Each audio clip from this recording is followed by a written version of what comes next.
মতো করে আনছি যাতে তোমাদের বুঝতে অসুবিধা না হয়। তোমরা স্লাইডের চাইতে বেশি আমার কথার উপরে গুরুত্ব দিবে, তো আশা করি আমার কথার উপরে গুরুত্ব দিলে তোমাদের কিন্তু সামনে লাভ হবে। তো কথা হলো যে আমরা আজকে শুরুতে এই গল্প সম্পর্কে একটু জেনে নিই, বুঝছো? এই গল্প সম্পর্কে আমাদের জানার কি আছে সেটা আমি তোমাদেরকে একটু কথা বলি, বুঝছো?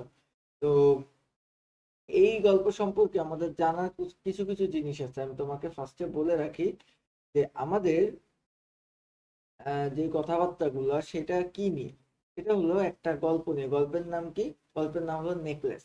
এখন নেকলেস গল্প আমরা কি নিয়ে পড়বো, মানে নেকলেস গল্পের আমাদের মূল বিষয়টা কি, থিমটা কি? থিমটা হলো উচ্চবিলাসী আকাঙ্ক্ষা আমাদের কিন্তু করা যাবে না। প্রথম 1 নম্বর হচ্ছে উচ্চবিলাসী আকাঙ্ক্ষা। উচ্চবিলাসী বিলাসী আকাঙ্ক্ষা, বুঝছো? আকাঙ্ক্ষা করা যাবে না। এইটা হলো আমাদের মূল শিক্ষা। আমাদের এই গল্পটার মূল শিক্ষা কি বলতো? উচ্চবিলাসী আকাঙ্ক্ষা আমাদের করা যাবে না। মানে আমি যদি তোমারে বলি যে এই জিনিসটা দিয়ে আমাদের এখানে মোপাসা কি বোঝাতে চাইছেন, বুঝছো? মোপাসা আমাদেরকে কি বোঝাতে চাইছেন? আমাদেরকে ওই একটা জিনিসই বোঝানো হয়েছে যে আমাদের উচ্চবিলাসী আকাঙ্ক্ষা করা যাবে না। মনে করো যে তুমি নিজের মধ্যে একটা অহংকার বা একটা দাম্ভিকতা যদি নিয়ে আসো। মনে করো যে তুমি সাম ওয়ান, বুঝছো, সামওয়ান, তুমি অনেক সুন্দর দেখতে। তো তুমি যেহেতু অনেক সুন্দর দেখতে, তো তুমি মনে করো যে তুমি অনেক বেশি কিছু ডিজার্ভ করো, বুঝছো? এই যে অনেক বেশি কিছু ডিজার্ভ করার যে মন মানসিকতা, এইটা তোমারে খারাপ রাখার জন্য যথেষ্ট। তার মানে একটা মানুষ দুই রকম ভাবে পথ চলতে পারে। একটা হচ্ছে সে অনেক খুশি থাকে, আবার সে হচ্ছে তোমার খুশি থাকে না, মানে দুঃখিত থাকে। দেখো কথা, এই যে খুশি এবং দুঃখ, এই দুইটা জিনিসের মাঝখানে একটা বিস্তর ফারাক আছে, বুঝছো? এই বিস্তর ফারাকটা কোন জিনিসটা নির্ধারণ করে দেয়, এটা আমাদেরকে একটু বোঝা উচিত। আমাদের জীবনে চলার পথে এই যে আমি ভালো থাকবো কি আমি খারাপ থাকবো, এই জিনিসটা আমার নির্ধারণ কে করে দেয়? এটা খুব ইম্পর্টেন্ট একটা জিনিস। এটা নির্ধারণ কে করে জানো? এটা নির্ধারণ করে আমাদের মনস্তাত্ত্বিক যে বিষয়টা আছে, সে আমাদেরকে নির্ধারণ করে। যেমন মনে করো যে তুমি যদি আহ একটা জিনিস পাইছো এবং ওই জিনিসটা নিয়ে তুমি যদি হ্যাপি না থাকো, তোমার যদি মনে হয় যে তুমি এর চাইতে বেশি কিছু ডিজার্ভ করতে, তুমি কম পাইছো, তো এখান থেকেই কিন্তু তোমার খারাপ থাকার সূত্রপাত শুরু হবে। বুঝতে পেরেছো? তো আমরা এই যে মাথিন্ডের সম্পর্কেও কিন্তু এমন কিছু জানতে পারি যে সে অনেক বেশি সুন্দর একজন মহিলা ছিলেন। তো যেহেতু সে সুন্দর একজন মহিলা ছিলেন, সেহেতু সে মনে মনে এটা ভাবতেন সে তার চাইতেও বেশি কিছু ডিজার্ভ করে। কিন্তু সে একজন কেরানির ঘরের বউ হয়ে আসে, একজন কেরানির কেরানির ঘরে সে বউ হয়ে আসে। যেহেতু সে একটা কেরানির ঘরের বউ হয়ে আসে, তাইলে কি তার চলন ফেরন তো আর অফিসারের বউয়ের মতন হবে না, তার চলন ফেরন হবে কেরানির বউয়ের মতন। কিন্তু ওই যে তার স্বামী, ওই স্বামী কিন্তু আমাদের মাথিন্ডেকে অনেক বেশি ভালোবাসতেন, বুঝছো? তো মাথিন্ডের জন্য সে সবকিছু করতে পারতেন। আমরা সামনে পড়তে পড়তে আমরা বিষয়গুলো আরো বেশি বুঝতে পারবো। কিন্তু আমি তোমারে একটা কথা আমি বলতে এখন চাই, সেটা হলো যে কোনো সময় উচ্চবিলাসী আকাঙ্ক্ষা করা যাবে না। যেইটা যতটুকু আছে ততটুকু নিয়ে সুখী থাকতে হবে। যদি তোমার মনে হয় যে আমি এর চাইতে বেশি কিছু ডিজার্ভ করি, তাইলে তুমি মাথায় রাখবা যে এইটা তোমার ভুল ধারণা। তুমি যদি বেশি কিছু ডিজার্ভ করতে, তাহলে তুমি ওই জায়গাটাই থাকতে। আল্লাহ ন্যায় বিচারক, এতটুকু তোমার মাথায় রাখতে হবে। আল্লাহ ন্যায় বিচারক। আল্লাহ কখনোই তোমার সাথে কিন্তু বেইমানি করবে না। তুমি যতটুকু পরিশ্রম করেছো, তুমি ততটুকুই সফলতা পাবা। এখানে কোনো গড গিফটেড কুটা নেই। গড গিফটেড কুটা বোঝো? যে আমরা বলি যে ওর ওর প্রতিভা তো গড গিফটেড। তোকে আমারেও বলে যে এই মেডিকেল কোচিং করেছে, এই ইঞ্জিনিয়ারিং এ চান্স পাইছে। এটা হলো তোমার মানে এটা হলো এক্সেপশন। আসলে দেখো, এখানে এক্সেপশন বা গড গিফটেড কোনো কিছুই নাই। এখানে হলো আল্লাহ কারোর সাথে কিন্তু বেইমানি করবে না। তুমি যতটুকু কষ্ট করবা, যতটুকু এফোর্ট দিবা, তুমি ততটুকু সফলতা পাবা। তুমি আজকে এই জায়গাটায় বসে আছো এবং তুমি ইচ্ছা পোষণ করছো যে আমি কেন এর চেয়ে উপরের জায়গায় নাই, বুঝছো? এটা হলো আমার সাথে খারাপ হয়েছে। তো আসলে তোমার সাথে খারাপ কিছুই হয় নাই। তুমি এইটাই ডিজার্ভ করো, তাই তুমি এইটা পাইছো। বুঝতে পেরেছো? একটা মানুষ যেই অবস্থানে আছে, তার চাইতে উপরের কোনো কিছু সে ডিজার্ভ করে না, কখনোই করে না। কারণ আল্লাহ কি ন্যায় বিচারক। তো আমরা এই জিনিসগুলো আরো ভালো করে বুঝতে পারবো এই গল্পটা পড়ে। আর সামনে তোমাদের সাথে আরো বিভিন্ন কিছু আলোচনা করব, যে আমরা পরীক্ষাতে বিষয়গুলো কিভাবে লিখবো, পরীক্ষাতে কিভাবে চলবো, এবং পরীক্ষাতে আমরা সর্বোচ্চ মার্ক পাইতে গেলে কি কি করতে হবে, আমি সবকিছু নিয়ে আলোচনা করব। শুধু এতটুকু মাথায় রেখো যে আমাদের ক্লাসগুলা তোমাদের যদি একটু বোরিং লাগেও, এই লাগার একমাত্র কারণ হলো আমার ক্লাসে অনেক বেশি ইনফরমেশন থাকে। এত বেশি ইনফরমেশন নিয়ে কেউ কখনোই নিয়ে আসে না ক্লাসের মধ্যে, বুঝছো? তো আমি তোমাদের ভালোর জন্য ইনফরমেশন গুলো নিয়ে আসি।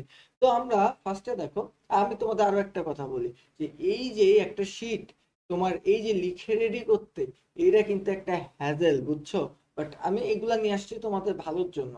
তো দেখো, সামনে আমরা যদি কথা বলি, যে আমরা গল্পের শুরুতে আমরা কার কথা বলবো, আমরা এই যে মাথিনদের কথা বলবো, বুঝছো? এই যে মাথিনডে লাইজেল, ইনিই কিন্তু আমাদের নায়িকা, বুঝছো? নায়িকা। তো এই যে আমাদের ইনাকে ঘিরেই কিন্তু আমাদের সম্পূর্ণ সম্পূর্ণ গল্পটা, বুঝছো? এই যে নেকলেস সম্পূর্ণ গল্পটা কিন্তু এই মাথিনডেকে ঘিরেই আমাদের সামনে চলেছে। তো এই যে মাথিনডের পরিচয় কি ছিল? সেই মাথিনডে ছিল একজন খুবই রূপবতী রমণী, বুঝছো? রূপবতী তরুণী। কিন্তু তার একটা দুর্ভাগ্য ছিল। কি দুর্ভাগ্য বলতো? তিনি একটা শিক্ষা মন্ত্রণালয়ের একজন কেরানির বউ হয়েছিলেন, বা কেরানির স্ত্রী হয়েছিলেন। এখন কেরানি মানে কি? কেরানি মানে আমি যদি তোমার একটু বুঝাইতে চাই, তাহলে কেরানি হলো যে তোমার কাগজপাতি আনা আনা করে, বুঝছো? আনা নেওয়া করে। আমি তোমাদেরকে আরো যদি সুন্দরভাবে বোঝাই কেরানি কি, তোমরা দেখবা যে তোমাদের কলেজের এরকম অনেক লোক আছে, বুঝছো?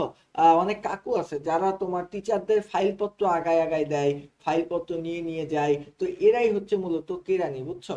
তো আমাদের কথা হলো যে আমাদের এই মাথিনডে লাইজেন, তার স্বামী কে ছিল? তার স্বামী ছিল কিন্তু একজন শিক্ষা মন্ত্রণালয়ের কেরানি। তো এখন আমাদের এই যে মাথিনডের অস্বস্তিটা বা অসন্তুষ্টিটা কোথায় ছিল? মাথিনডের অসন্তুষ্টিটা কোথায় ছিল? দেখো, মাথিনডে সবসময় চিন্তা করতো যে তার অনেক টাকা থাকবে, তার স্বামীকে নিয়ে ঘুরতে যাবে, তার অনেক জামা কাপড় থাকবে, তার অনেক সম্পদ থাকবে, সে যেখানে খুশি সেখানে মুভ করতে পারবে, যা খুশি তাই করতে পারবে, যে কোনো খাবার খাইতে পারবে, তার অনেক আসবাবপত্র থাকবে, তার ঘরে অনেক বন্ধুরা আসবে, তারা অনেক পার্টি করতে পারবে। বুঝতে পারছো? তার লোকসভা বা তার যেই পার্টি গুলো হবে, এগুলো অনেক জমকালো হবে। এই জিনিসগুলো আমাদের মাথায় সবসময় মনে মনে করতো। কারণ কি? সে হলো অনেক বিলাসী মন মাইন্ডের একজন মহিলা ছিল, বুঝতে পারছো? বা একজন তরুণী ছিল। যেহেতু মানে আমি তোমারে বলি যে আমাদের সমাজে কিছু তরুণী আছে, আমি জানি না তোমাদের মধ্যে কেউ এমন আছো কিনা, বাট আমাদের সমাজে এমন কিছু তরুণী আছে যারা নিজের জীবনটারে আমাদের সিনেমার মতন কল্পনা করতে চায়। তারা চিন্তা করতে চায় যে আমাদের জীবনটা কল্পনার মধ্যে হবে। তো 3 ঘন্টার একটা সিনেমা কিন্তু তোমার জীবনকে রিপ্রেজেন্ট কখনোই করতে পারে না, বুঝতে পারছো?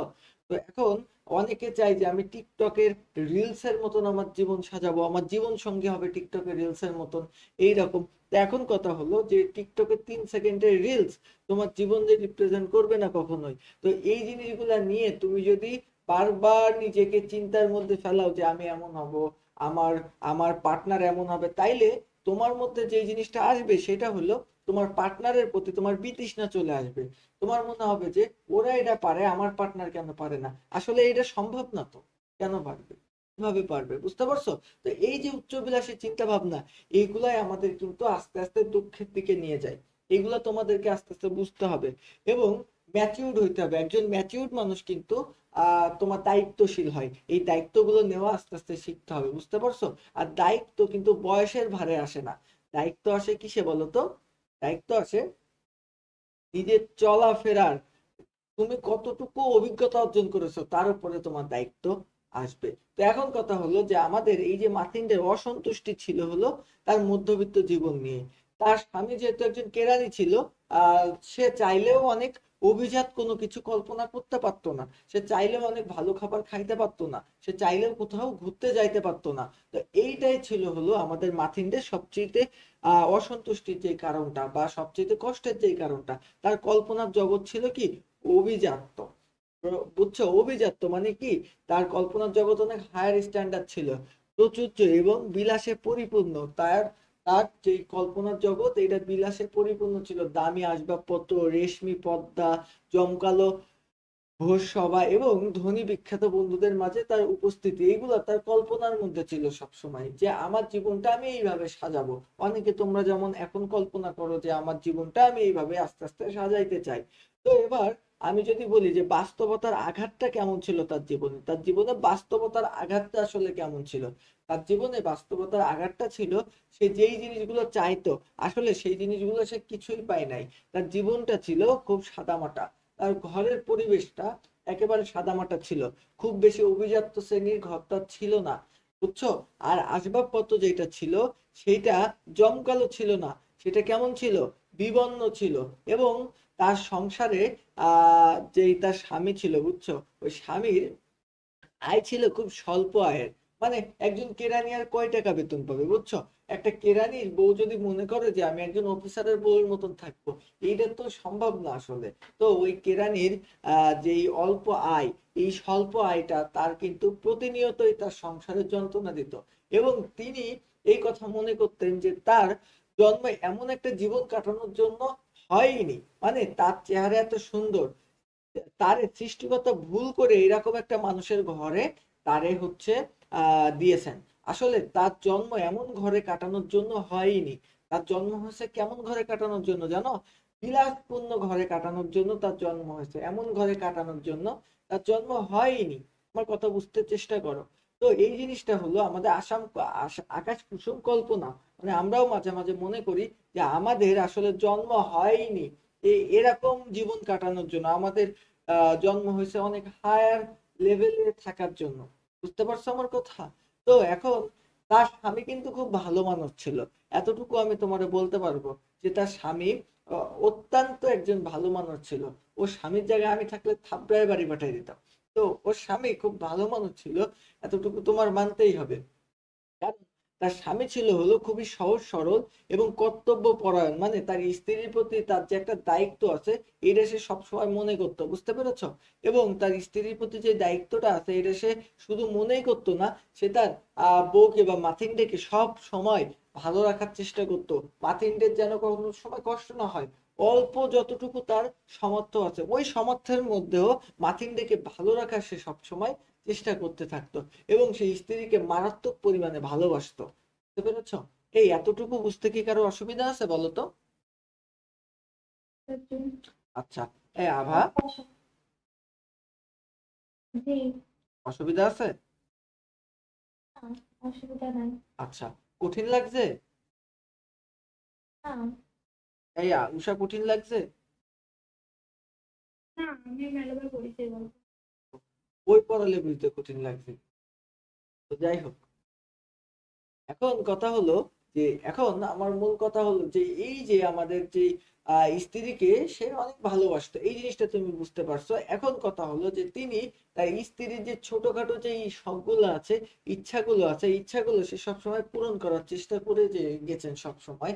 এবং তার জন্য সাদাসিধে খাবার রান্না করা বা সাধারণ বিনোদনের ব্যবস্থা করার সে সবসময় কিন্তু চেষ্টা করে গেছে। তো এই ছিল মূল কাহিনী বার্তা, তার স্বামী কেমন মানুষ ছিল। এখন এই আভা, তুমি এই গল্পটা আগে পড়ছো কোনোদিন? না, আমি কখনোই করিনি। আচ্ছা, তো আমার এটা পড়ে কি ভালো লাগছে? হ্যাঁ, মোটামুটি ভালো লাগে। আচ্ছা, তো আভা, তুমি কি ভরসা করো যে আমি যা পড়াচ্ছি এগুলো পরীক্ষাতে আসবে? হ্যাঁ, এই আমি ভরসা, পাইতে নেই, এই জন্য ভরসা করি। এই ভরসাটুকু রাখো, হ্যাঁ, শেষ পর্যন্ত। এবার আমি তোমারে বলি যে একদিন তোমার আমাদের এই যে আমাদের লাইজেল সাহেবের আনন্দের একটি মিনিস্ট্রির বল পার্টির নিমন্ত্রণ পেয়ে যান। মানে আমি তোমার বলি যে এই যে আমাদের লাইজেল, আহ লাইজেলের যে স্বামী, বুঝছো, লাইজেল মানে আমাদের, আমি কাকে বুঝাতে চাইছি তুমি বলো। যে এই যে আমাদের মাথিন্ডে, বুঝছো, মাথিন্ডে লাইজেল, বুঝছো, মাথিন্ডে লাইজেল, তার মাথিন্ডে লাইজেল, এই লাইজেল কিন্তু তার স্বামীর পদবী, বুঝতে পারছো। এই যে মাথিন্ডে লাইজেল কিন্তু, এই লাইজেলটা কিন্তু তার স্বামীর পদবী ছিল। মানে ওই যে বিয়ের পরে তোমার আমরা দেখি না, আহ এই যে আমাদের বেগম খালেদা জিয়া, বুঝছো, এই জিয়া কিন্তু আমাদের বেগম খালেদা জিয়ার সাথে ছিল না এটা। বিয়ের পরে কিন্তু এই জিয়া জিনিসটা যুক্ত করা হয়েছে, বেগম খালেদা জিয়া, মানে কি, জিয়াউর রহমানের জিয়া, বুঝতে পারছো। জিয়াউর রহমানের জিয়া তিনি পরবর্তীতে তার নামের সাথে যুক্ত করছেন। তো একই রকম ভাবে এই যে লাইজেল, লাইজেল আসলে তার স্বামীর নাম, বাট ওই যে তোমার কি করা হয়েছে বলতো, এই যে মাথিন্ডে লাইজেল বলা হয়েছে কারণ তার স্বামীর ওই পদবি সে গ্রহণ করছে এই জন্য। এখন এই যে আমাদের একদিন একটা মিনিস্ট্রি পার্টি মানে শিক্ষা মন্ত্রণালয়ের একটা পার্টির নিমন্ত্রণ পাইছেন কে বলতো, এই যে লাইজেল। মানে কথা হলো যে আমাদের যে মাথিন্ডের স্বামী সে হচ্ছে একটা মিনিস্ট্রি পার্টির আমন্ত্রণ পাইছেন। তো এখন এই যে আমন্ত্রণটা সে পাইছেন ভালো করে বোঝো, সে কিন্তু একজন কেরানি হিসেবে আমন্ত্রণ পাইছেন, সে কিন্তু অফিসার হিসেবে আমন্ত্রণ পান নাই, সে একজন কেরানি হিসেবে আমন্ত্রণ পাইছেন। তারপরেও কিন্তু তারা অনেক খুশি, বিকজ মনে করো যে সে যখন আমন্ত্রণটা পাইছে তখন সে মনে করছিল যে এই আমন্ত্রণের কথা যদি আমি আমার বউকে যে বলি তাহলে আমার বউ অনেক বেশি খুশি হয়ে যাবে, তার তো এরকম পার্টি পছন্দ, সে অনেক খুশি হয়ে যাবে, বিকজ তার তো এরকম পার্টি অনেক পছন্দ। তো ভালো করে বোঝে একজন স্বামী একজন বাবা একজন ছেলে এমন কিছু হয় যারা নিঃস্বার্থক ভাবে সংসারের জন্য সারা জীবন করে যায়। তো এইটা তোমরা স্বীকার হয়তো বা নাও করতে পারো কারণ তোমরা সবাই মেয়ে, বাট আমি তোমারে বলি যে এই জিনিসটা আমি ছেলে বলে বলছি না, এটা 100% সত্য। একটা ছেলে তার সংসারের জন্য যতটুকু নিবেদিত প্রাণ একটা মেয়ে কোনোদিন এই কাজটা করতে পারবেই না। মানে এইভাবে সৃষ্টিকর্তা তাদেরকে তৈরি করেই নাই, বুঝতে পারছো? তো আমি যদি বলি যে একজন ছেলে যখন তোমার ইস্টাবলিশ হয় তখন সে চিন্তা করে যে আমি একটা ফ্যামিলি বিল্ড আপ করবো, আমার ফ্যামিলির জন্য আমি কাজ করব। বাট এই জায়গায় সমস্যা আমাদের সংসারগুলো ভাঙার।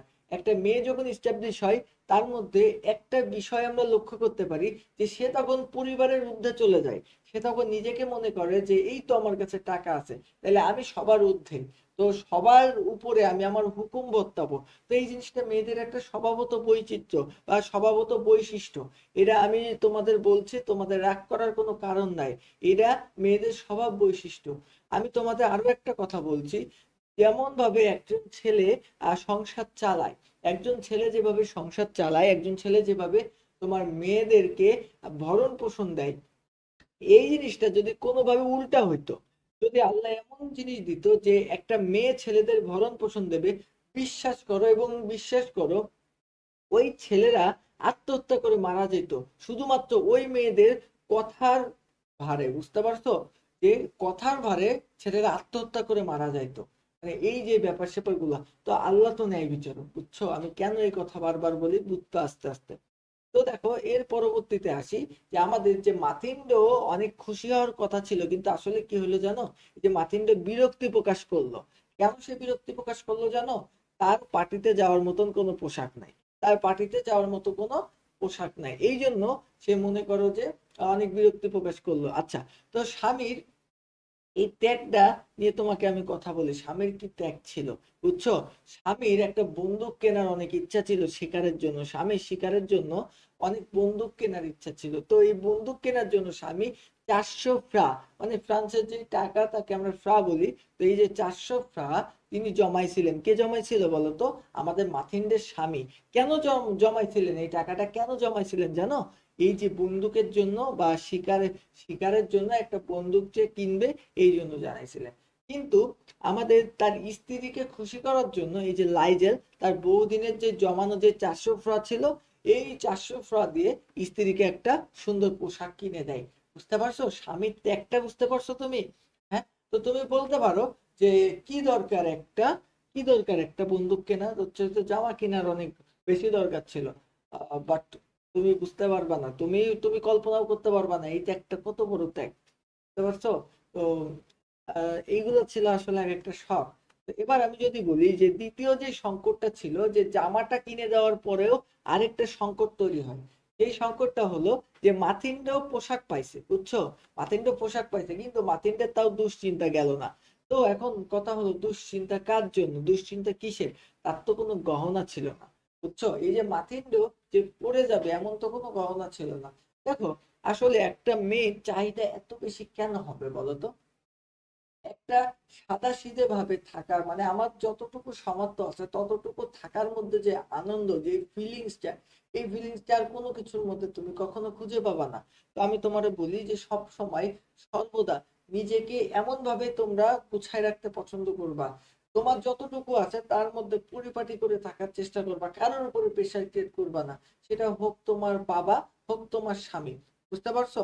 কারোর উপরে কখনো প্রেশার ক্রিয়েট করার চেষ্টা করবা না। এরা আসলে আমাদের সাথে যায় না। আমরা মানুষ, আমরা মানুষ হয়ে যদি মানুষকে না বুঝতে পারি তাইলে আমরা কিসের মানুষ হলাম বলো? তো দেখো এই যে মাথিন্ড যে কাজটা করেছিল সেটা হলো, মাথিন্ডের মাথিন্ড কিন্তু এই কথাটা অবশ্যই জানতো, যেহেতু তার স্বামী ছিল, বুঝছো? তার স্বামী যে 400 ফ্রা জমাইছিল, 400 ফ্রা জমাইছিল বন্দুক কেনার জন্য, এরা কিন্তু মাথিন্ডের জানার কথা ছিল। এবং মাথিন্ড কিন্তু জানতো যে ও 400 ফ্রা বন্দুক কেনার জন্য জমাইছিল। তো একটা মেয়ে কতটা নিচে নামলে সে জানে যে এই টাকাটা তার জন্য না, তারপরেও এই টাকাটা খরচ করে সে তার জামা কিনলো। তো দ্বিতীয়ত, জামা কিনেই সে শান্ত হইল না, তার গহনা নেই, এখন তার মন চাচ্ছে যে আমি গহনাও কিনতে চাই, বুঝছো? কারণ কি, এখানে দেখো এখানে যে আমাদের যে মহিলারা আছে, বুঝছো, এই যে মহিলারা আছে, তো এই যে মহিলারা, বুঝছো, তো এখানে কোন কোন ধরনের মহিলারা যাবে? এখানে অবশ্যই ধনী ঘরের মহিলারা যাবে, অফিসারদের বউরা যাবে, অফিসারদের স্ত্রীরা যাবে। তো এই যে আমাদের ধনী যে মহিলারা, এই মহিলাদের সাথে তাকে তো মানায় চলতে হবে। তো তার জন্য শুধু জামা পরলেই হবে না, তার তো গহনা লাগবে। গহনা যদি সে না পরে তাহলে খালি গলায় তারে তো অত্যন্ত দরিদ্র দেখাবে, তারে তো অত্যন্ত দরিদ্র দেখাবে। এখন এই দরিদ্র যদি তারে দেখায় তাহলে তো হবে না, তাহলে তো হবে না। কেন হবে না বলো তো? এই দরিদ্র দেখাইলে তার, সে তো নিজের ব্যক্তিত্বের কাছে ছোট মনে হবে তাকে। তাহলে সে কেন এরকম পার্টিতে যাবে গহনা না পরে, বলো তো? এটা ছিল আমাদের আহ মাথিন্ডের যেই তোমার যুক্তি, সেই যুক্তিটা হলো এইটা ছিল, যে তাকে তো দেখতে দরিদ্রের মতো দেখাবে, কিন্তু সে তো আসলে দরিদ্র বিলং করে না। সে তো আসলে আরো বড় কিছু ইচ্ছা করে, তার ইচ্ছা তো আরো আরো বড় কিছু, বুঝতে পারছো? আচ্ছা, তার স্বামী তখন তার পরামর্শ দিল মাদাম ফরেস্টারের। দেখো এই যে মাদাম ফরেস্টার, এই মাদাম ফরেস্টার কে ছিল বলো তো? মাদাম ফরেস্টার ছিল আমাদের এই যে মাথিন্ডের বান্ধবী, বুঝছো? মাদাম ফরেস্টার ছিল মাথিন্ডের বান্ধবী। তো এখন এই জিনিসগুলো খুব ইম্পর্টেন্ট, যে সে কার কাছ থেকে গহনা ধার নিল? ও তো মাদাম ফরেস্টারের কাছ থেকে। বুঝতে পারছো তার স্বামীর ধৈর্য কতটুক ছিল? তার স্বামীর ধৈর্য কতটুক ছিল? এইটা অতিরিক্ত ভালোবাসা ছাড়া এই ধৈর্য কিন্তু একটা মানুষের আসে না। আমি হলে তো থাপ্পড়াই দিতাম তাহায়। তো এখন এই যে ব্যাপারটা, তার মানে এরা মনে করো না যে আমি খুব দায়িত্বহীন স্বামী হব। তো এসব যেন আবার কেউ মনে টনে করো না। তো যাই হোক, এটা ইম্পর্টেন্ট ব্যাপার না। ইম্পর্টেন্ট ব্যাপার হলো এই যে মাদাম ফরেস্টার। মাদাম ফরেস্টার কে ছিল? মাদাম ফরেস্টার ছিল হলো আমাদের মাথিন্ডের স্বামী। তো মাথিন্ডের স্বামী যেহেতু মাদাম ফরেস্টার ছিল, তাই উত্তরে মাদাম ফরেস্টার মাথিন্ডের স্বামী কেন হবে? মাদাম ফরেস্টার ছিল মাথিন্ডের বান্ধবী। বান্ধবী। আচ্ছা, মাদাম ফরেস্টার কে ছিল? মাথিন্ডের বান্ধবী। তো এখন মাথিন্ডের যে স্বামী ছিল আমাদের লাইজেল, সে বলল যে তুমি যাও মাদাম ফরেস্টারের কাছ থেকে কিছু গহনা ধার নিয়ে আসো, বুঝতে পেরেছ? এবার এই যে কিছু গহনা তাকে ধার নিতে পাঠাইলো, তো দেখো এখন আমি হইলে, দেখো আমি না, আমি যদি ব্যক্তিগতভাবে আমি হইতাম তাইলে আমি কখনো কোনোদিন মরে যাইতাম, বাট ধার নিয়ে কোনো কিছু দিয়ে নিজেকে, ধার নিয়ে কোনো কিছু দিয়ে নিজেকে কখনোই সাজাতাম না। বাট আমরা এই মাথিনদের মধ্যে এই ব্যক্তিত্বটা দেখতে পাইনি, বুঝছো? তো মাথিনদের মধ্যে এই ধরনের ব্যক্তিত্ব আমরা কোনোভাবে খুঁজে পাই নাই। এরপরে আমি বলি যে এক রাতের গৌরব ও সর্বনাশ। এই কাহিনীটা তোমার আমি বলি যে এক রাতের গৌরব ও সর্বনাশ মানে ওয়ান নাইট স্ট্যান্ড টাইপের কোনো কিছু, বাট বাট বিষয়টা তেমন না। তো তো এই, তোমরা আছো? ঘুমাই গেছো? আমরা হ্যাঁ। আসি আসি। ও আচ্ছা।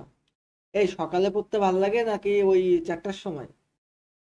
সকালে তাইলে এখন থেকে সকালে পড়াবো। যদি ঘুম ভাঙে। আমার কি, আমি 5টার সময় উঠি, তুমি জানো না?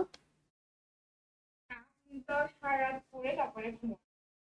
না না না, আমি 5টার সময় উঠি, বুঝছো? আমি যদি মনে করো 3টায়ও ঘুমাই তাও 5টায় উঠি, এটা আমার রুটিনের। আমার অনেক পড়ার চাপ, বুঝলে উষা, আভা, তোমরা তোমরা বুঝতেও পারছো না যে আমি কতটা প্রেশারের মধ্যে থাকি সব সময়। মানে তারপরেও যে তোমাদের জন্য স্লাইড গুলো আমি রেডি করি, এতে তোমাদের আমার প্রতি হালকা একটু কৃতজ্ঞতা প্রকাশ করা উচিত সবসময়। তো কথা হচ্ছে গিয়ে যে আহ মূল কাহিনীটা হচ্ছে যে ইঞ্জিনিয়ারিং পড়াশোনা অনেক কঠিন আসলে। তোমরা আসলে, তোমাদের আমি কাউরে ফিল করাইতে পারবো না যে এটা কঠিন। মানে আমার ফেসবুক পোস্ট দেখো মাঝে মাঝে, দেখি। যে আমি বিভিন্ন মেশিন পাতি নিয়ে বসে আছি। তো তোমার কি মনে হয় এগুলো দিয়ে শুধু আমাদের ছবি তোলার জন্য দেয়? প্রত্যেকের এক একটা মেশিন দেয়, এন্ড তোমরা জেনে অবাক হবা যে আমাদের এমন এমন কাজ করে বুঝছো, এমন এমন মেশিন নিয়ে কাজ করাই, এবং সেই মেশিন গুলো আমরা খুলে ছাড়াই ফেলাই দিই। মানে ওইটা নষ্ট হইলে ওইটা কিনার ক্ষমতা আমাদের কারণ নেই, মানে ওখানে যত মানুষ আছে যদি নষ্ট হয়ে যায় তাহলে ওইটা কিনে দেওয়ার ক্ষমতা আমাদের কারণ নাই, বাট ওই জিনিস আমাদের খুলে ছাড়াই ফেলতে হয়। এন্ড যদি নষ্ট হয়ে যায় তাহলে দায় কার? দায় হলো আমাদের ভার্সিটির, আমাদের কোনো দায় নাই। মানে আমাদের এক একটা স্টুডেন্টের পিছনে প্রত্যেক বছর 5 থেকে 7 লাখ টাকা ব্যয় হয় ভার্সিটির। কালকেও আমার হাতে যে বক্সটা নিয়ে আমি বসেছিলাম নতুন, আমার ফেসবুক পোস্ট দেখছে অবশ্য, ওই বক্সটা কালকেও আমি নষ্ট করে ফেলছিলাম। করতে করতে ওই ভোল্ট বেশি দেওয়া হয়ে গেছে, বক্স পুরো শর্ট হয়ে গেছে, গেলে বক্স নষ্ট হয়ে গেছে, বক্স আর কাজ হয় না, বক্স গরম হয়ে গেছে। দেন স্যারে ডেকে নিয়ে আসলাম, তো স্যার বললো এটা তো নষ্ট হয়ে গেছে। বললাম ঠিক আছে স্যার, তো কি করব? তো কি করবো, নষ্ট হয়ে গেছে গেছে। বললাম, ঠিক আছে। এই হলো ব্যাপার। তাহলে আপনাদের হ্যাঁ, আপনাদের কোনো ড্রাইভার নেই? আমরা তো শিখতে আইছি, আমরা তো পারি না। আমরা যদি পারতাম তাহলে কি ওখানে যেতাম নাকি? তো আমাদের তো শেখানোর জন্যই তারা নিয়ে আসছে আমাদের। প্রতি বছর পর পর এই সব কিছু আবার নতুন করে কিনি, সব ফেলাই দেয় দিয়ে আবার নতুন করে কিনি। তো এই জিনিসগুলো ফিল করতে পারবে না আমাদের ক্যাম্পাসটা না দেখলে। আমাদের ক্যাম্পাসটা অনেক সুন্দর, গ্রিন ক্যাম্পাস। আমাদের ক্যাম্পাস তো পুরো ঢাবি থেকে ফুল আলাদা করে ক্যাম্পাসটা বানানো, যার কারণে পুরো গ্রিন একটা ক্যাম্পাস এবং খুব সুন্দর। মানে কোনো ঝুট ঝামেলা নাই, কোনো কিছু নাই। এই ইউনিটটাই ঢাবি আলাদা করেছে, এই ইউনিটের ঢাবি আলাদা করেছে কারণ যেন ইঞ্জিনিয়ারদের পড়ার পরিবেশটা দিতে পারে। এই ইউনিটটাই আলাদা। যারা এই ইউনিটে পরীক্ষা দেয়, যারা এই ইউনিটে পরীক্ষা দেয় তারা জীবনেও এই জায়গায় চান্স পায় না। এই জায়গার জন্য আলাদা একটা ইউনিট আছে, তার নাম হলো টেকনোলজি ইউনিট, বুঝছো? যারা আমরা বলি প্রযুক্তি ইউনিট। এই ইউনিটের পরীক্ষাটা সম্পূর্ণ আলাদা ভাবে হয়। ঢাবির পরীক্ষায় 60টা এমসিকিউ থাকে এই ইউনিটের পরীক্ষায়, আর আমাদের প্রযুক্তি ইউনিটের পরীক্ষায় 120টা এমসিকিউ থাকে। সময় থাকে 1 ঘন্টা, বুঝছো? অ্যান্ড ওখানে ইঞ্জিনিয়ারিং ম্যাথ আসে সব। তো যাই হোক, এটা ইম্পর্টেন্ট না। তোমাদের কি আর কিছু বলার আছে? বলো, প্রশ্ন করো। আমরা কিছুক্ষণ রেস্ট মেস্ট নিয়ে কথাবার্তা বলি, তারপরে আবার পড়াশোনা শুরু করি।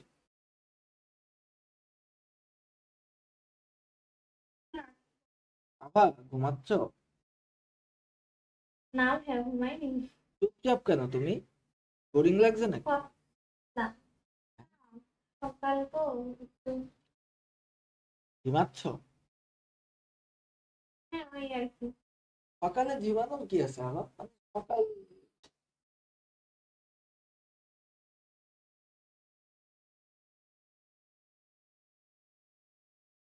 দেখো রাত্রে ঘুমাইছো কয়টায়? ও আবার তো তুমি তো আবার নিশাচর প্রাণী। হ্যাঁ, তুমি ঘুমাইছো কয়টায় রাত্রে? কালকে 2টার সময়। 2টায় ঘুমাইছো, 7টা হয়ে গেছে, সমস্যা নেই। হ্যাঁ, এই জন্য তো ক্লাস করতে পারছি। তো এখন এই যে কথাবার্তা গুলা, তো আমরা নেক্সট ইয়ার থেকে কিন্তু আইসিটি শুরু করবো, বুঝছো? আইসিটি পঞ্চম অধ্যায়, আবার প্রোগ্রামিংটা আবার প্রথম থেকে শুরু করতে হবে, প্রোগ্রামিংটা। হুম। আর আমি আমি ব্যক্তিগতভাবে প্রফেশনাল লাইফে আমি সাইবার সিকিউরিটি নিয়ে আগাইতে চাচ্ছি, বুঝছো? তোমরা আমরা বলো তো, বিষয়টা কি আমার সঠিক সিদ্ধান্ত, নাকি আমার সফটওয়্যার নিয়ে আগানো উচিত?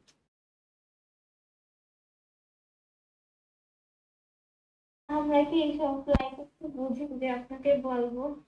না, সাইবার সিকিউরিটি নিয়ে আগাইতে চাচ্ছি, তার কারণ আছে অবশ্য।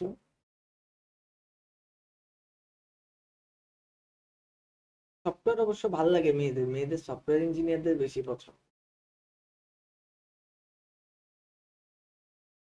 কি কি? হ্যাঁ, মেয়েদের পছন্দ করানোর জন্য সফটওয়্যার ইঞ্জিনিয়ার হবো, তাই না? মানে মানুষের নিয়ত গুণে বরকত হয়। তুমি আমারে যে নিয়তটা দিয়ে দিলে, ওই নিয়তে আমি দেখা যাচ্ছে ফেল করে বসে থাকবো। তো যাই হোক, সাইবার সিকিউরিটি শেখার মূল কাহিনী হলো ফেসবুক হ্যাক করতে পারবো, তা বলি। আচ্ছা, তো যাই হোক, তখন আমি প্রফেশনাল হয়ে যাবো। তখন তো তখন তো মানুষ আমাদেরকে মনে করো বিভিন্ন কোম্পানি হায়ারই করবে হ্যাকিং করানোর জন্য। তো যাই হোক, এই কাহিনীগুলা বুঝবে আস্তে আস্তে। তো সাইবার সিকিউরিটি যারা করে তাদের তাদের জীবনের ঝুঁকিও থাকে অনেক বড় বড় কোম্পানির কাছ থেকে, তো এগুলো ইম্পর্টেন্ট না। সেটা হলো এক রাতের গৌরব ও সর্বনাশ, মানে এক রাতের মধ্যে। এই, তোমরা কি ওয়ান নাইট স্ট্যান্ড সিনেমাটা দেখছো? না, দেখিনি। যেহেতু তোমরা সবাই এখন 18+, তোমাদের যদি মন চাই সিনেমাটা দেখতে পারো। এই সিনেমাটা খুব বড় একটা মেসেজ দেয় আমাদের সমাজে, বুঝছো? এই সিনেমাটা অনেক হ্যাঁ। ও, তাইলে উষা তোমার দেখা লাগবে না, আপা দেখতে পারো। বিকজ এটা হচ্ছে আমাদের সমাজে অনেক অনেক বড় একটা মেসেজ দেয়, বুঝছো? অনেক বড় একটা মেসেজ দেয়। And এই সিনেমাটা অনেক, আসলেই অনেক সুন্দর একটা সিনেমা। কয়েকটা টপিক, মানে এই টপিকটাই অনেক সুন্দর। মানে মানুষের এক রাতে, একটা মানুষের এক রাতের সম্পর্ক কোনোদিন সারাটা জীবনে প্রভাব রাখতে পারে না, কোনোদিনই এটা সম্ভব না। এই সিনেমাটা এইটাই বুঝাইছে, বুঝছো? এর নায়ক নায়িকার নাম আমি না বললাম, নায়িকারে আমি চিনি, নায়করে আমি চিনি না, নায়িকারে আমি চিনি বাট বললাম না। যাই হোক, ওয়ান নাইট স্ট্যান্ড যদি মন চাই দেখে নিও। বিকজ এরা তোমাদের জীবনে একটা অনেক শিক্ষণীয় একটা দিক খুলে দিবে। বাট এটারে শিক্ষা হিসেবেই দেখো, আর অন্য কোনো ভাবে দেখো না। তো যাই হোক, এবার আমি যদি বলি যে আমার মাথিনডে তার বান্ধবী মাদাম ফরেস্টারের বাড়িতে গেলেন, কেন গেলেন বলতো? সেখানে যে তিনি একটা হীরার হীরার হার পছন্দ করলেন, বুঝছো? আসলে এটা আসলে হীরার হার ছিল কিনা সেটা কিন্তু আমরা একটা সাসপেন্স রেখে দিচ্ছি তোমাদের মাঝখানে, এটা আসলে হীরার হার ছিল কিনা। যাই হোক, সে একটা হীরার হাত দেখলো এবং দেখে মাদার ফরেস্টারে সে বলল যে, দেখ আমার এটা দিবি, এটা দিবি, তোর কাছ থেকে আমার চাইতে তো লজ্জা লাগছে, এবার তুই যে আমার এটা দিবি, মানে অনেক আকুতি বিনতি করে সে চাইতে গেল। বাট মাদাম ফরেস্টার এক কথায় তারে দিয়ে দিল। তো এই জিনিসটা আন, সে কখনো ভাবেই নাই, মানে আমাদের মাথিনডে কখনো ভাবেই নাই যে মাদার ফরেস্টার তারে ওই হীরের হারটা দিয়ে দেবে। বাট বাট কি হইলো বলতো? সে আসলেই দিয়ে দিল। এখন কথা হলো পার্টির রাত। পার্টির রাত মানে ওই যে সেই রাতটা যে রাতে তারা মনে করো যে পার্টিটা করবে। দেখুন ওই রাতে আমাদের মাথিনডে অসাধারণ রূপে ঝলমল করলেন। তার মানে এমনি মাথিনডের চেহারা অনেক সুন্দর ছিল। তারপরে 400 ফ্রোয়া দিয়ে সে একটা জামা কিনছিল। এরপরে আমি যদি বলি যে সে হীরার একটা হার নিছিল, হীরার একটা হার ধার করে আনছিল। তো এই সবকিছু মিলায়ে আমাদের মাথিনডের রূপে প্রত্যেকে মাথিনডের দিকে আকর্ষিত হচ্ছিল, এবং আমাদের যে প্রতিমন্ত্রী যারা ছিলেন তারা তার সাথে এসে নাচলেন, বুঝছো? এই যে, আর এই জিনিসটা কিন্তু অনেক মেয়ে কিন্তু এই জিনিসটা খুব বিরক্ত বোধ করে যে অন্য পুরুষের সাথে থাকা, অন্য পুরুষের সাথে চলা। বাট অনেক অনেক নারী আছে যারা এই জিনিসটা ফিল করে। এবং অনেক মেয়ে এমনই আছে যে তারা সব সময় চায় যে তাদের পিস পিস 3-4টে ছেলে ঘুরে ঘুরে বেড়ায়। এরা অনেক মেয়েই আছে, আমি আমার লাইফে দেখা অনেক মেয়ে আছে যাদের ইচ্ছা, এরা তাদের জীবনের অ্যামিশনই এটা যে ওদের পিছনে 2-3টা ছেলে সবসময় লাইন দিয়ে ঘুরে ঘুরে বেড়াবে, আর ও তাদের কুত্তার মতন ঘুরাই নিয়ে বেড়াবে। তো মাথিনডের যেই চরিত্র সেটা কিন্তু লাইক ওই রকমই ছিল। সে মন্ত্রীদের সাথে নাচলেন এবং নিচে সে অনেক আনন্দিত বোধ করলেন। এবং নিজের যে কাঙ্ক্ষিত যে মনোযোগ, মানে সে যেটা চাচ্ছিল সে কিন্তু ওই জিনিসটাই চাচ্ছিল সবার কাছ থেকে, বুঝছো? যে তার দিকে যেন সবার মনোযোগ থাকে। তো এই মনোযোগটা সে কিন্তু পেয়ে গেছিলেন। তার মানে এই যে মনোযোগটা, এই মনোযোগটা সে কিন্তু পেয়ে গেছিলেন। এখন এই যে সেই রাতটি স্বর্গের মতো অনুভব করলেন, মানে বুঝতে পারছো? মানে সে যে উচ্চবিলাসী যে আকাঙ্ক্ষা তার ছিল, ওই আকাঙ্ক্ষা কিন্তু ওই রাতে পূরণ হয়েছিল, বুঝতে পারছো? তো এই উচ্চবিলাসী আকাঙ্ক্ষা কিন্তু মানুষের ভুল পথে নিয়ে যায়। বিশেষ করে আমরা দেখতে পাই যে মেয়েদেরকে এই উচ্চবিলাসী চিন্তা অনেক কুকর্মের মধ্যে নিয়ে যাচ্ছে বর্তমান সময়ে। তো এই উচ্চবিলাসী চিন্তা আমাদের পরিত্যাগ করতে হবে, বুঝতে পেরেছো? আমরা মনে করো যে কাঁচি বেচে খাবো তাও জনের দাম কমাবো না, এই কথাটা আমি সবসময় বলি, কি জানো? কাঁচি বেচে খাবো, কাঁচি বেচে খাবো, তাও জনের দাম কমাবো না, দাম কমাবো না। তো এখন কথা হলো এই যে ব্যাপারটা কাঁচি বেচে খাবো, তার মানে কি জানো? আমি যেইটা দিয়ে কাজ করি আমি ওইটা বেচে দেবো, বেচে দিয়ে আমি আমার ভরণ পোষণ করবো, আমি ওইটা বেচে দিয়ে আমি একবেলা ভাত খাবো। কিন্তু আমি আমার জনের দাম কমাবো না, তার মানে আমি কম টাকার বিনিময়ে কারোর কাছে কাজ করব না। বুঝতে পারছো? এই জিনিসটা তোমাদের লাইফে যেন সারা জীবন এই কথাটুকু তোমরা মাথায় নিয়ে চলতে পারো। এখন থেকে প্রতিজ্ঞা করো যে সবাই তোমরা তোমরা মনে করো মারা যাবা, তাও নিজের ডিমান্ড কমাবা না। এই জিনিসটা যেন সবার মাথায় থাকে যারা আজকে এখানে আছো। তো মনে করো যে আমরা মারা যাব, তাও আমাদের নিজের ডিমান্ড কমাবো না, এই জিনিসটা মাথায় রাখতে হবে সব। বুঝতে পারছো? তো এরপরে আমি তোমাকে বলি যে এই যে উচ্চাকাঙ্ক্ষা, এই উচ্চাকাঙ্ক্ষা কিন্তু ওই রাত্রে আমাদের মাথিনডে পাইছিল। তো সে মন্ত্রীদের সাথে নাচছিল, সে সে নিজেকে নিজে নিজে সবাই অ্যাটেনশন শিকার হইতে পারছিল, এবং সে ওই রাতটা স্বর্গের মতন তার অনুভব হচ্ছিল। সে আসলে এতদিন ধরে যেমন আশা করছিল, সে আসলে তেমনই পাইল। এবার আমি যদি বলি যে বিপর্যয়টা কি হয়েছিল, বিপর্যয়, এই বিপর্যয়টা হয়েছিল যে আমাদের যে ভোরবেলায়, বুঝছো, ভোরবেলায় বাড়ি যখন সে ফেরে, তো এই সময় লাইজেল সাহেব, বুঝছো, লাইজেল সাহেব কে ছিল বলতো? আমাদের স্বামী ছিল, ধুত্তরে আমাদের স্বামী হবে কেন, ওই ইয়ার স্বামী মানে মাথিনটার স্বামী। বুঝছো? তো মার্জেল সাহেব ক্যাব আনতে গেলেন। ক্যাব মানে হলো আমরা যেটারে বর্তমানে বলতে পারি ট্যাক্সি, বুঝছো? তো ওই ট্যাক্সি টাইপের একটা গাড়ি আনতে গেলেন। মাথিনডে ভাড়া দিতে গিয়ে দ্রুত সিঁড়ি ভেঙে নিচে নামলেন। বুঝছো? ভাড়া দিতে, ভাড়া দেওয়ার জন্য সে দ্রুত সিঁড়ি বেয়ে নিচে নামলেন, এবং বাড়ি ফিরে তিনি আবিষ্কার করলেন গলার হারটি নাই। তো এই যে এইটা ছিল হলো তার জীবনের সবচেয়ে বড় বিপর্যয়।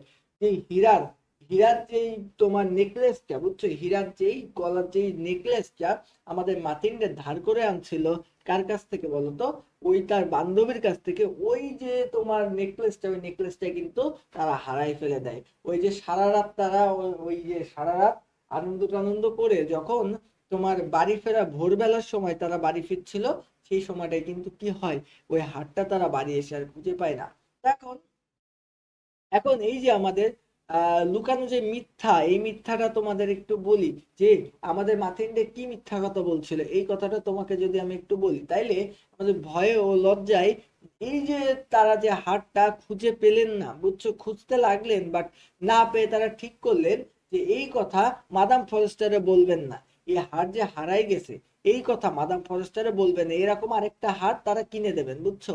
এই কথা তারা মাদাম ফরেস্টারে বলবেন না, এবং এই রকম সেম দেখতে একটা হার তারা কি মাদাম ফরেস্টারে কি কিনে দেবেন, বুঝছো?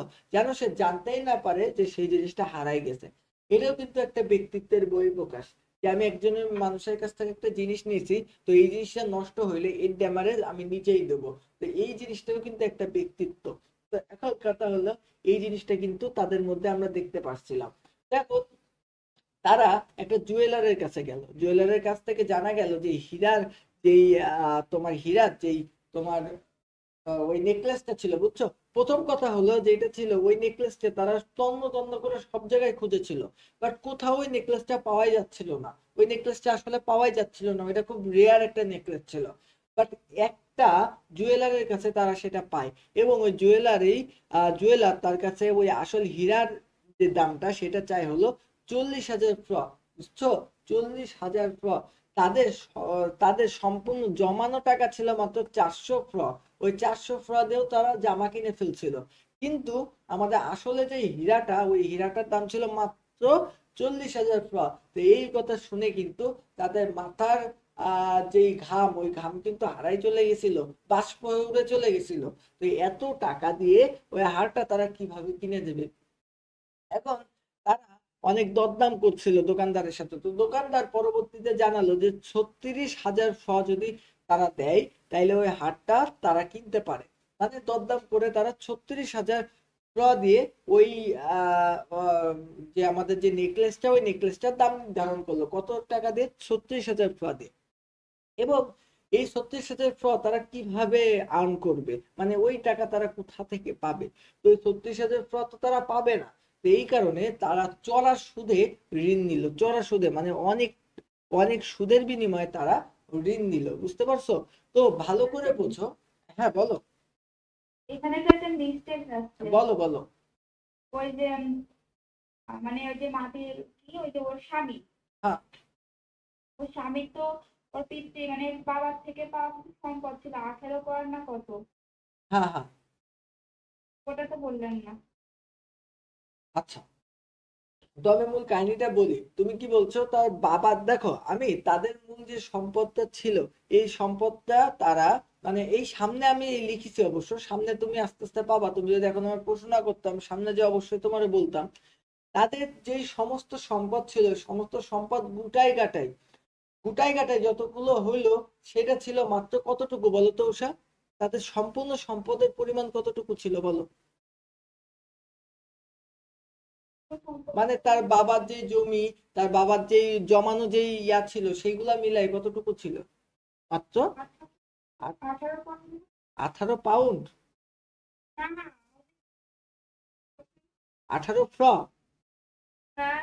আচ্ছা, তো এইরকমই একটা অ্যামাউন্ট ছিল। তো দেখো, আর বাদ বাকি টাকা তারা কি করলো, চড়া সুদে ঋণ নিল। তো চড়া সুদে ঋণ নেওয়ার ফলে এবার দেখো কি হলো।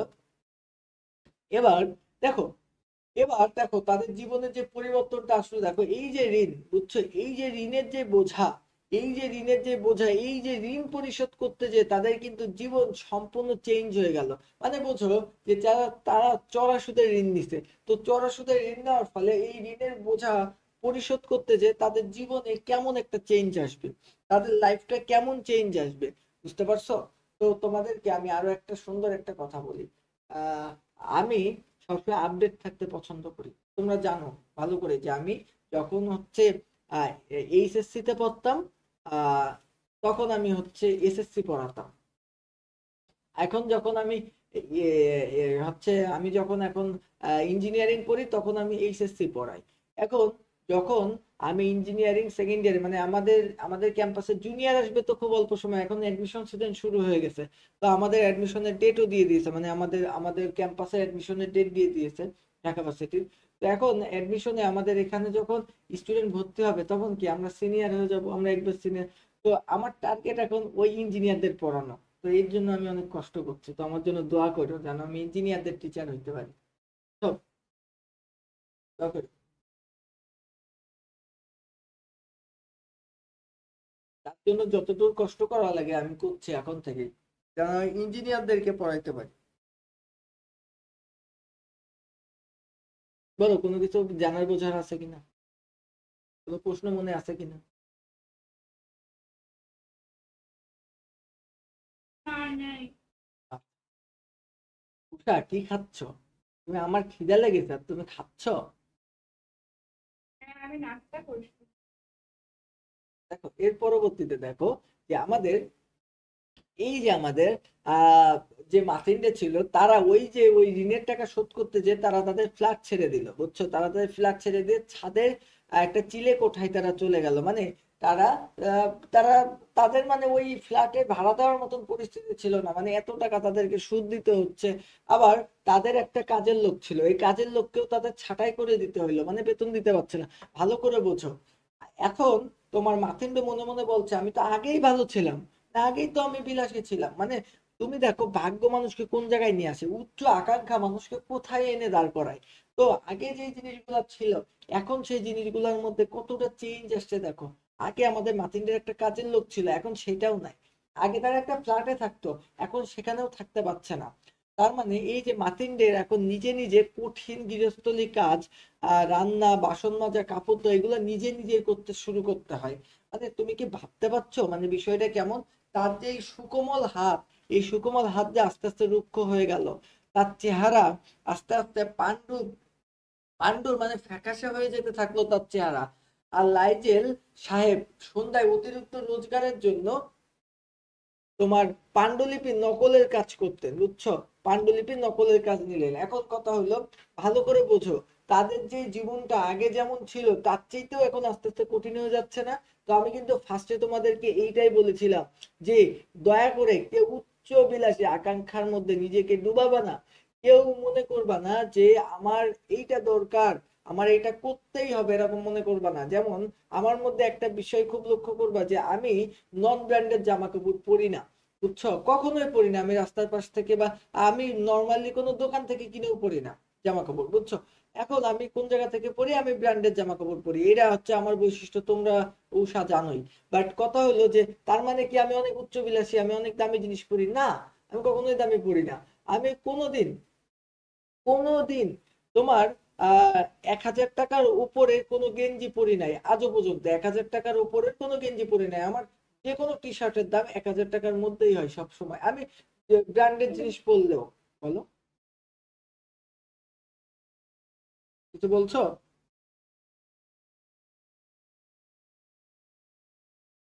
উষা কিছু বলছো? আচ্ছা, এবং সেটা যদি শার্ট হয় তাইলে শার্টের দাম সর্বোচ্চ 2,500 টাকার উপরে কোনোদিনও আমার যায় না আজ পর্যন্ত। আড়াই, এই না, 4,000 টাকার উপরে কোনোদিনও যায় না, বুঝছো? 4,000 টাকার উপরে কোনোদিনও। কি কি হয়েছে? এমন একটা কম দাম, হ্যাঁ, কম দাম, এটা কম বেশি মনে হচ্ছে তোমার? বেশি না বেশি? এই তোমাদের যে একটা থ্রি পিসের দাম 8-9 হাজার টাকা লাগে। কত দাম? এই আভা, জি, মেয়েদের একটা থ্রি পিস 8-9 হাজার টাকার কমে হয়? হয়তো এই কি বল? অনেক দামে 15 টাকার ভিতরে পেয়ে যাবেন। ভালো তো নেই ভাইয়া, হ্যাঁ, আপনার কোনো ধারণাই নেই। কি বলো? আমি আগের দিন জেনারেল পার্কে যে একটা আমি আগের দিন জেনারেল পার্কে যে একটা উন্না পছন্দ করলাম, জাস্ট একটা উন্না, বুঝছো? উন্নাটা আমার খুব ভালো লাগছিল, তো জেনারেল পার্কে যে উন্নাটা আমি ওই একটা শার্ট কিনতে গেছিলাম, তো কিনতে যে আমি উন্নাটা পছন্দ করলাম, তা উন্নার দাম 1,250 টাকা, বুঝছো? তাহলে ওনার দাম যদি 1,250 টাকা হয়, তাহলে একটা থ্রি পিসের দাম কত? 8-9 হাজার টাকাই তো হবে। এটাই তো হওয়া উচিত, তাই না? ছেলেদের দাম বেশি। কি? তা ওন্না তো আর ছেলেদের জিনিস না। না,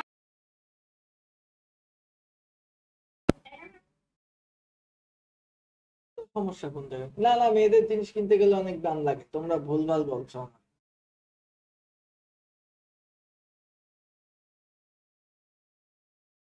আচ্ছা, তো যাই হোক, এখন আমাদের এই যে ব্যাপারটা, তো দেখো আমি কিন্তু উচ্চবিলাসী না, আমি আবারও বলে দিচ্ছি আমি উচ্চবিলাসী না। আপনি মিউট হয়ে গেছেন।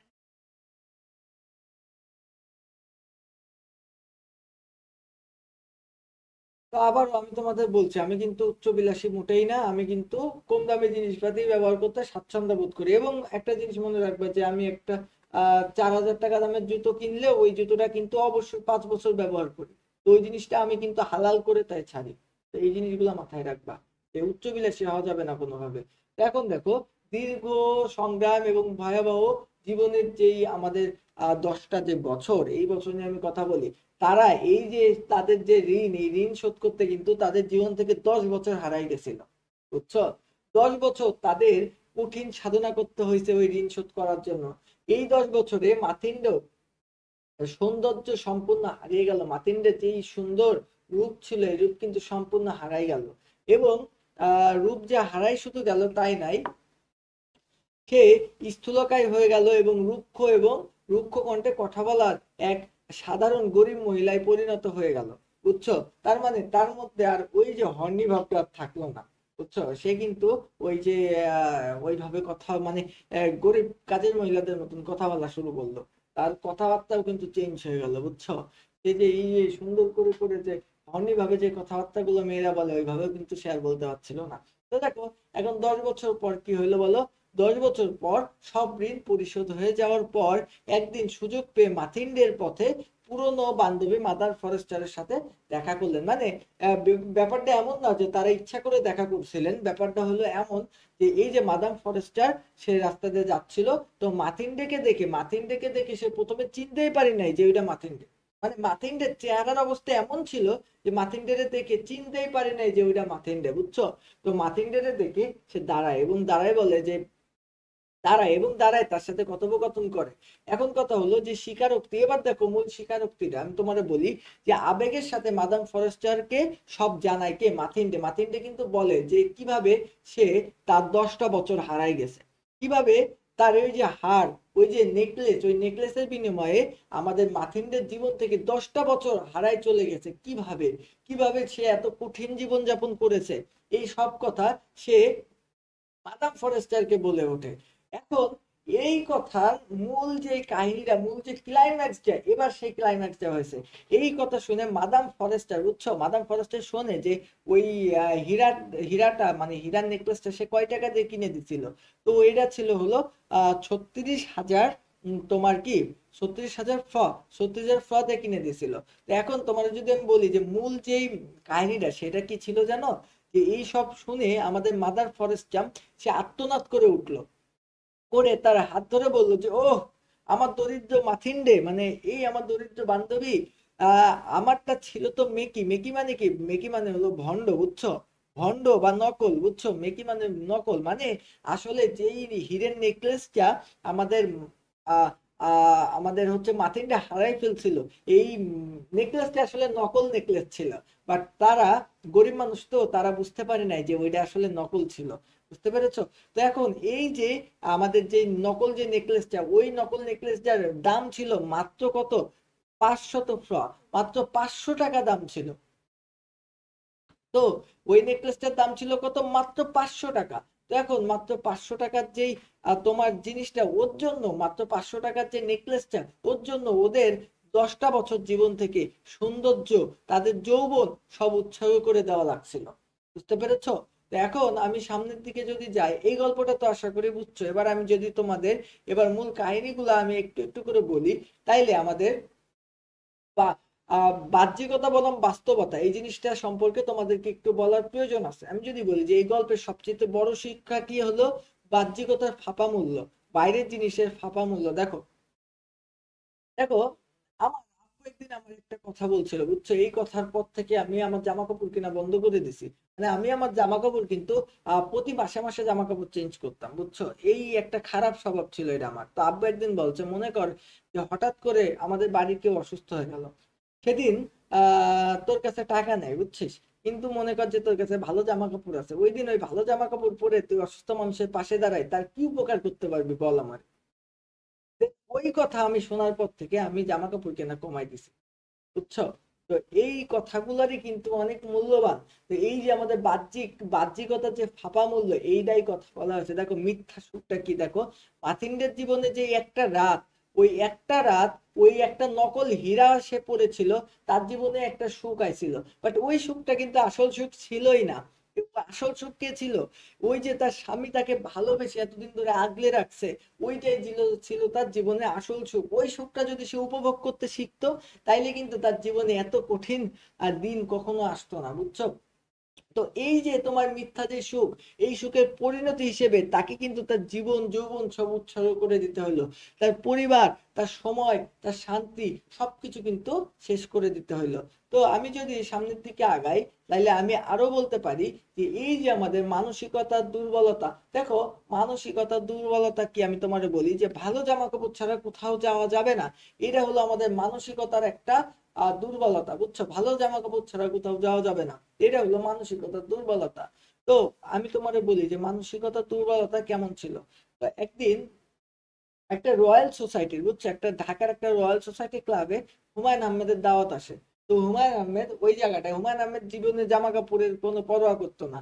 হাফ হাতা একটা শার্ট পরে, কোনো রকম ঢিলা ঢুলা একটা প্যান্ট আর একটা নর্মালি একটা গুলিস্তানের থেকে কিনা স্যান্ডেল পরে সে ওই ওই পার্টিতে সে যায়। তো বডিগার্ডটা তারা ধরে মনে করো যে ঢুকতে দেবে না, বলছে আপনি কে? আপনার তো ঢুকতে দেওয়া যাবে না, এখানে নির্দিষ্ট ড্রেস কোড আছে, তার বাইরে আপনি ঢুকতে পারবেন না। তো এখন এই কথা শোনার পরে, এই কথা শোনার পরে আমাদের হুমায়ুন আহমেদ বলে যে দেখেন, আহ রবীন্দ্রনাথ ঠাকুর তো ড্রেস কোড মানতো না, সে তো কোনো রকম ঢিলা ঢিলা পাঞ্জাবি পরে সব জায়গায় চলে যেত। তো এখানে যদি রবীন্দ্রনাথ ঠাকুর আসে, তাইলে কি তার আপনারা ঢুকতে দিতে পারবেন? বলছে কি, সরি স্যার, এখানে ড্রেস কোড ছাড়া কাউরে ঢুকতে দেওয়া এলাও না। তো বলছে যে এখানে যদি আইনস্টাইন আসে, সেও তো এরকম ড্রেস কোড মানতো না, আপনি কি তারে ঢুকতে দেবেন? বলছে না, আমি তো তারাও ঢুকতে দেবো না। বলছে কি, তাইলে ভাই ঠিক আছে, পৃথিবীর শ্রেষ্ঠ দুইজন মানুষকে যখন আপনি ঢুকতে দেবেন না, তাহলে আমি কি, আমি বাড়ি চলে যাচ্ছি। তো তাই বলে হুমায়ুন আহমেদ বাড়ি চলে আসে। বুঝতে পেরেছো? তো কথা হলো যে অন্যের জন্য নিজেকে চেঞ্জ করার কিছু নাই।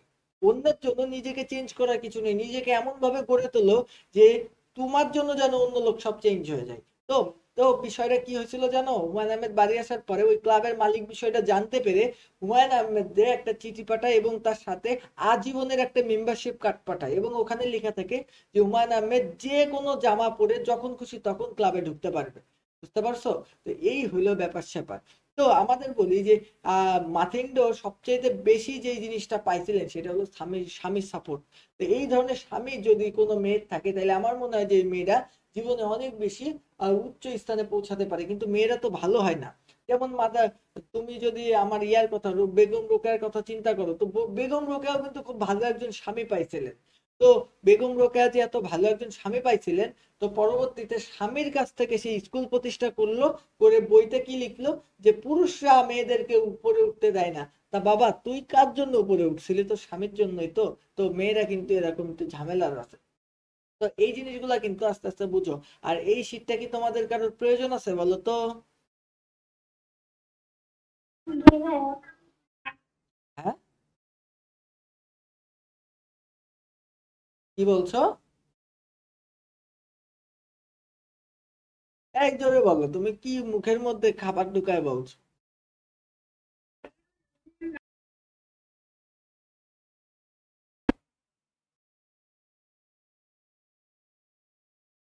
এবার বলো, এবার বলো। আয়ুষা, তা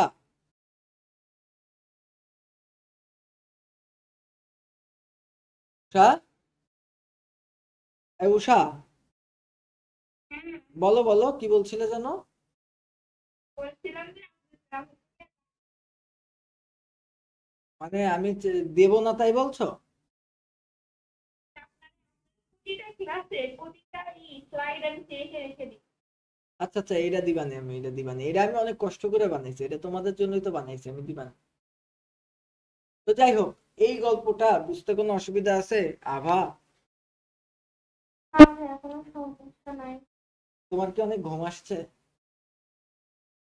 না, অনেক ঘুম আসছে না। একটু ঘুম আসছে তাই তো? এখন ঘুমাবা তাই না? হ্যাঁ। দেখো, তুমি তো ঘুমাবা, আমার রুটিনটা একটু শোনো, আজকে আমার কি রুটিন দিয়েছে। এই তমাল যে মাঝে মাঝে মন চাই কি ধরে একটু